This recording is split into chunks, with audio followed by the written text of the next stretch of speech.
अस्सलाम वालेकुम प्यारे भाइयों और बहनों। आज मैं रमज़ानुल मुबारक के आखिरी अशरे की अहमियत के बारे में बात करना चाहता हूँ। ये वक्त बेपनाह बरकतों और रूहानी तरक्की के मौके से भरा हुआ है। सबसे पहले हमें शब कद्र की तलाश करनी चाहिए। ये रात 1000 महीनों से बेहतर है। तसव्वुर करें कि इस रात इबादत करने का कितना सवाब है, ये समझ से बाहर है।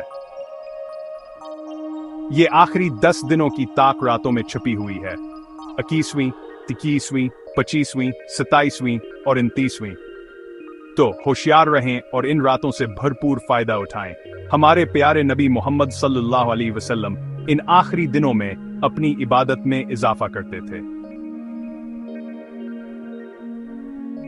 ये वो वक्त है जब हमें जहन्नम की आग से आजादी का वादा किया गया है।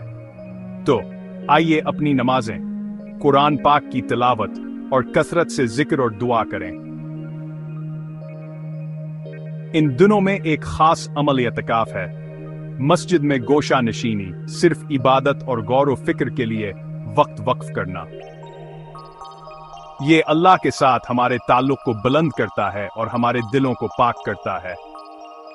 इन बाबरकत दिनों में खास तौर पर शब कद्र में बहुत सी दुआएं करना याद रखें।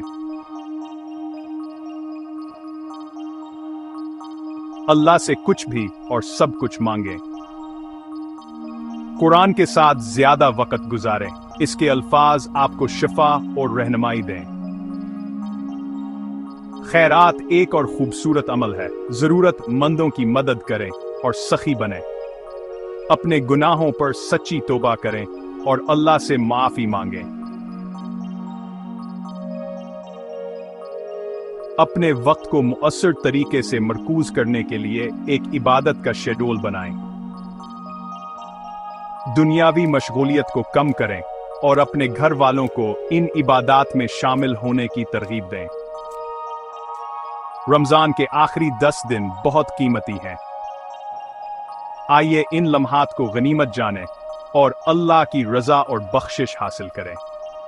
अल्लाह हमारी कोशिशों को कबूल फरमाए और हमें शब कद्र अता फरमाए। ब्रेक टाइम पॉइंट आमीन। देखने का शुक्रिया। अस्सलाम वालेकुम।